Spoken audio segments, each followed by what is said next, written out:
All right, so picking back up with recruiting expenses. So I chose it as a weakness just because based on the amount of money they spend in comparison to other schools on recruiting.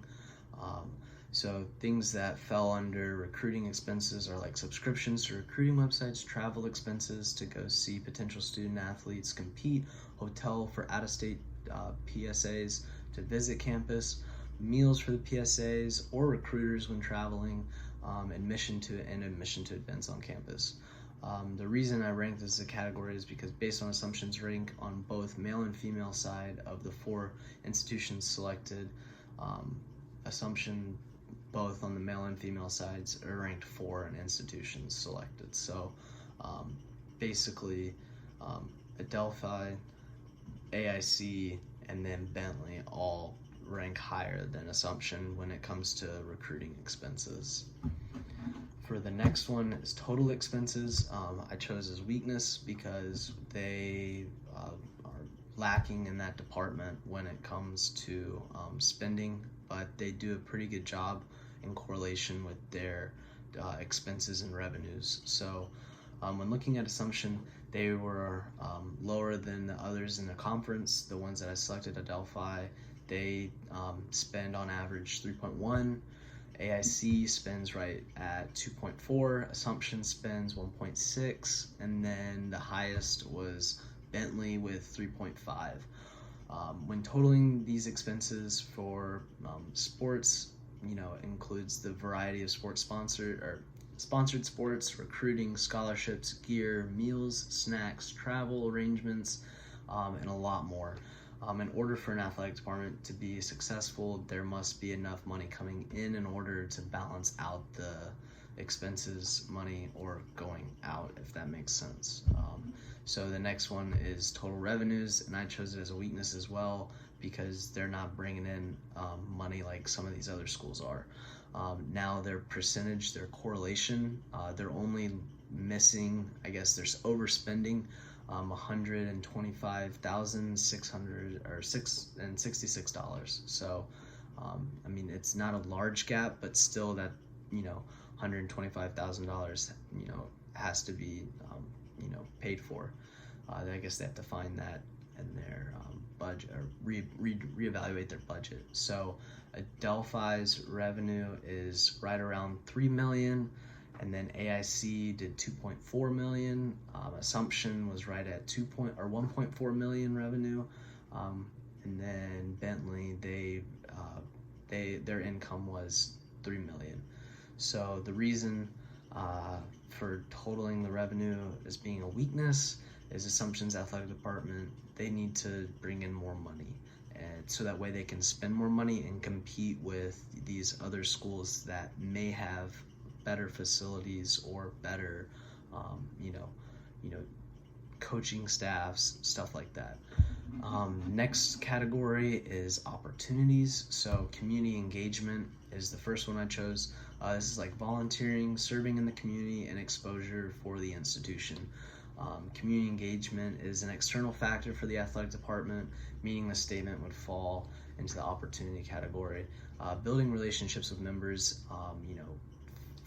getting involved with local businesses, trying to fundraise or do volunteer events is a big thing at Assumption. Like I said, in the SAAC committee, they do a lot of that stuff as well, and helping the athletic department connect with the community. The next one is conference realignment. So the conference that they're in is the Northeast 10 or NE10 conference. They're in the Division II and they were established in 1979. The conference is home to 14 members of the northeastern states like Connecticut, Massachusetts, New Hampshire, New York, and Vermont. Golf was added to the conference in 2014 to the 2015 season. This was considered as an opportunity to add more student athletes to their rosters, which was a good thing for Assumption. That's why I put in the opportunities. Next is the name, image, and likeness. I put this as an opportunity. Some schools will look at it as a threat Usually that's, if it's a larger institution and they're going to start pulling away from their, profit margins on the athletics side. So it can be very loaded. I know that Massachusetts basically proposed their legislation, and hopefully it will take effective in January of 2022, but it still has to be approved by the state in order for this to occur and for the student athletes in the state to basically make money off their name, image, and likeness. Next is the institutional 5-year plan. This one can be either an opportunity or a weakness, an opportunity or a threat to an athletic department, depending on the board of trustees and where the president of the institution direction is going in the next 5 years.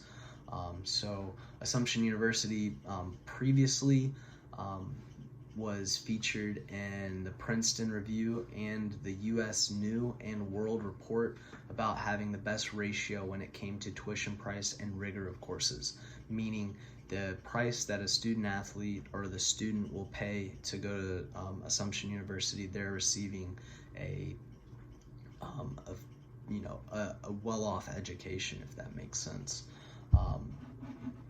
With that being said, part of that 5-year plan, they want to, one, build off their previous accomplishments and then expand on the learning facilities, and then also just preparing those student athletes with co-curricular incentives to lead them outside of Assumption when they get into the real world.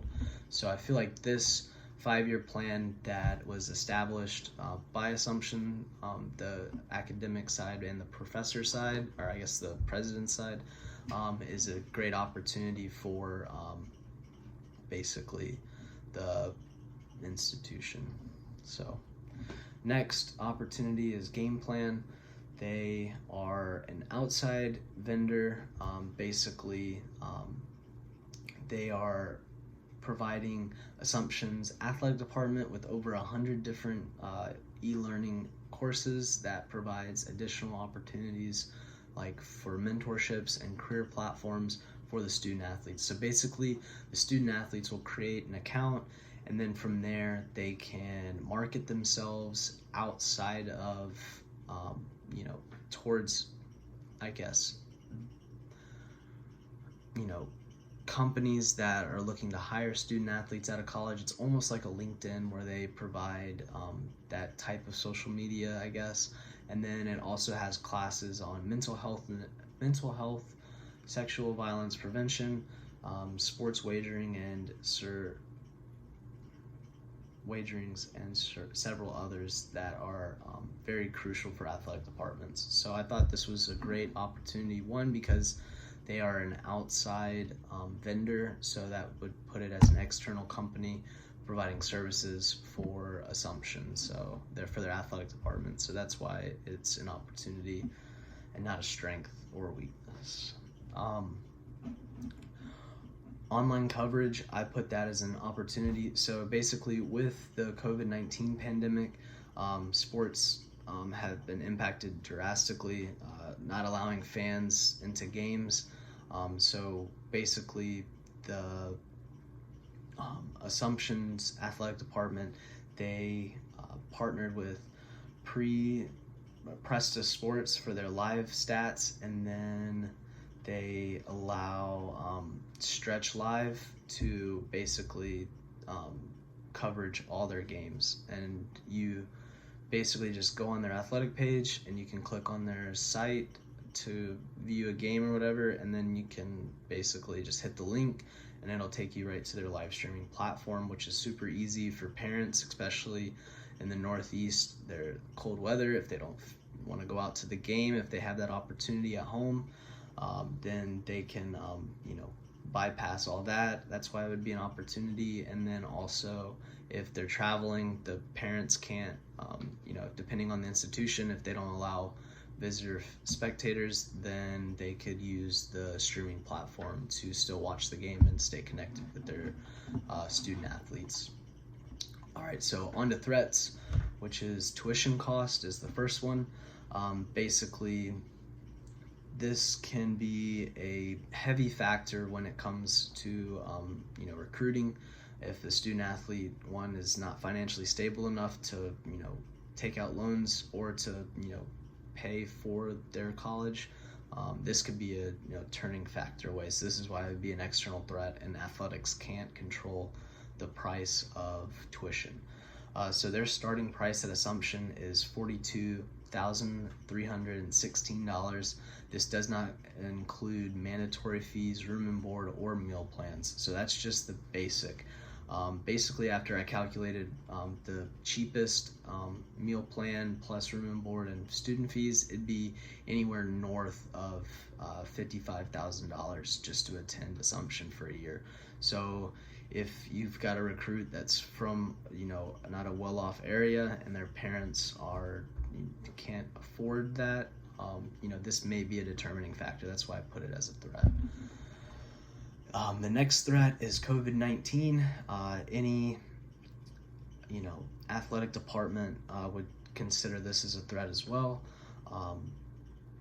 So with COVID-19 being a big factor, shutting down basically everything, there's not a lot of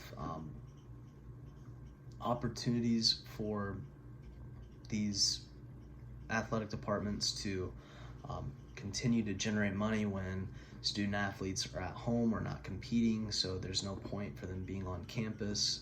So they're choosing alternative routes for college. So this is why it's a huge threat.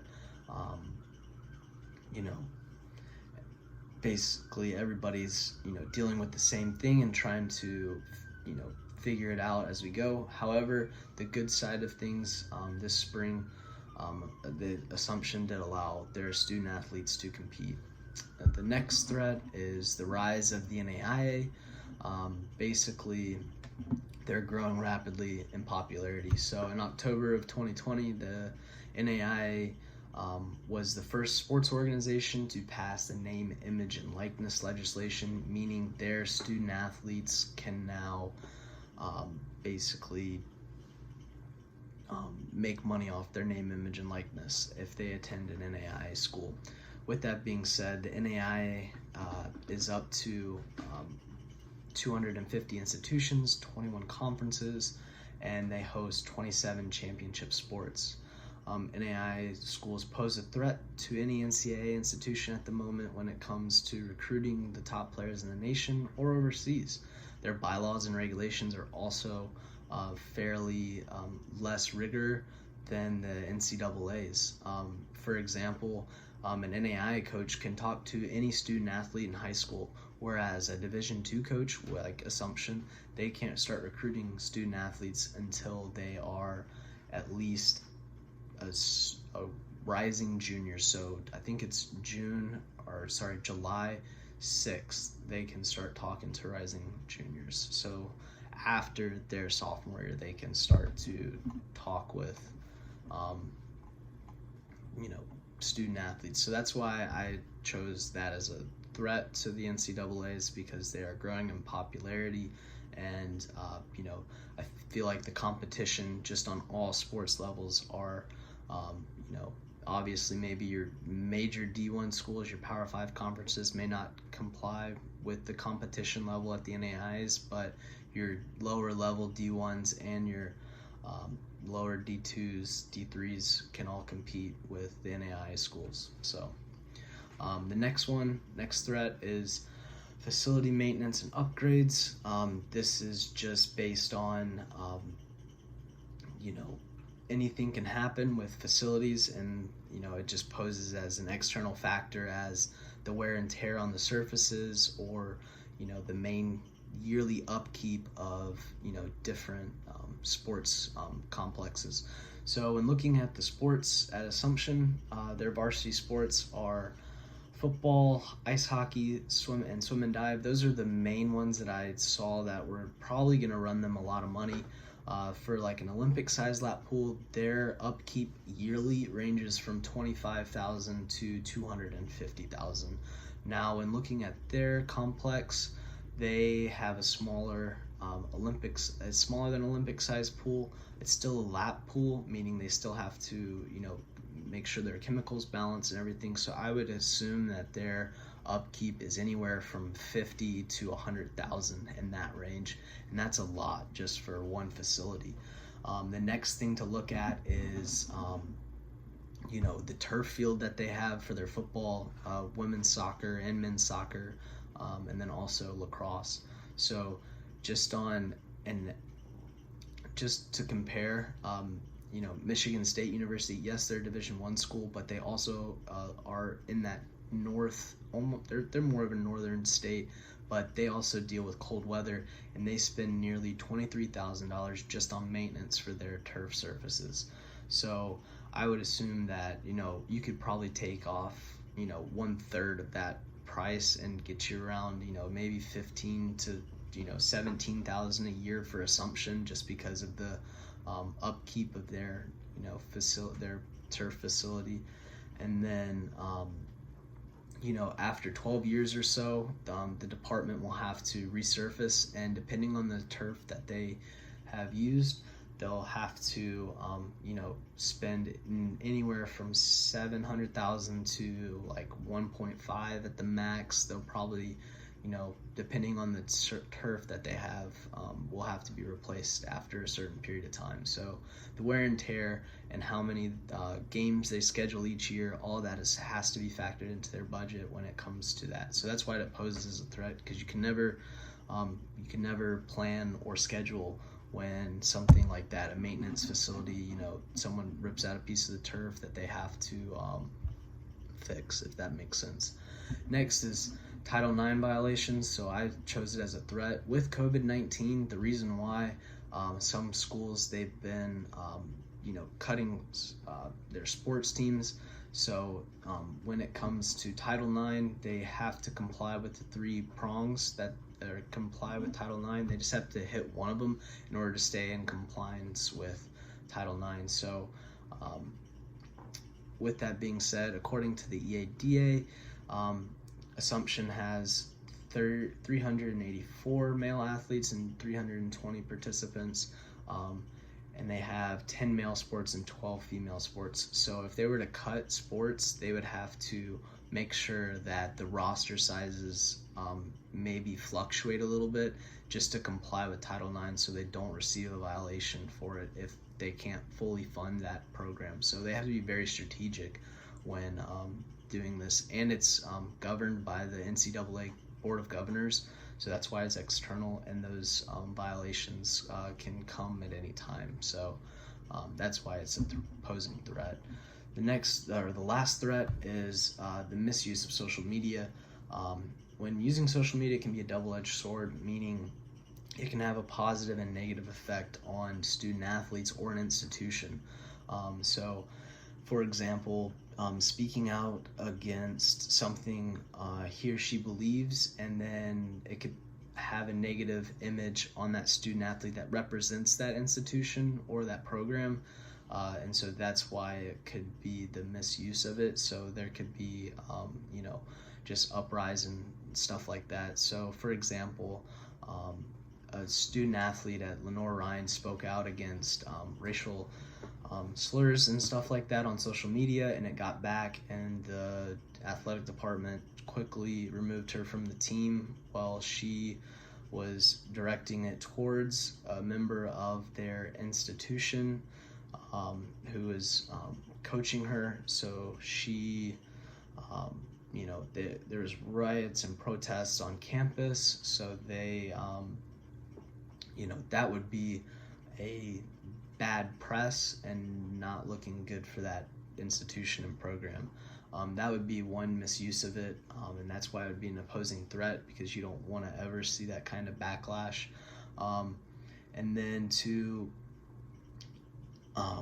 another opposing threat of misuse of social media would be you know, if the, you know, athletes, you know, have a negative outlook on it, where it, you know, distresses their mental health, or, you know, causes a negative influence on them.